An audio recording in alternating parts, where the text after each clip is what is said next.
Entuziasti prvi su na starom kontinentu promovirali novi sport koji je dosad postojao samo u Meksiku. Riječ je o stand-up pedal polu. Spaja elemente surfanja na dasci i vaterpolo. Evo djelić atmosfere. 3, 4, start! Zagrijavate, ja sam kako bez zagrijavanja, onda si hoćete se zagrijavati. Ajmo plavi! Ajmo žuti! Ajmo sudac, molim te, dođi do mene. Znašte li ono, time timova, točni!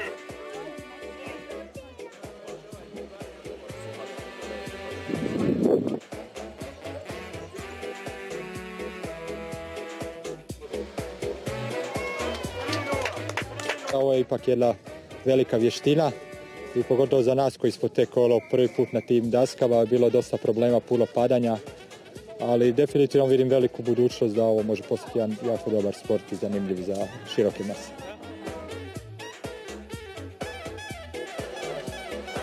Radi se o utakmicama 3x3 unutar ograđenog igrališta koje liči na vaterpolo igralište, gdje se igra jedna vrlo intenzivna utakmica jer je dinamičan sport, naporan sport. Imamo još 45 sekundi i da li će dobro! Bilo je to sve za danas, poštovani gledatelji. Do sutra u isto vrijeme, ugodan nastavak poslijepodneva i doviđenja.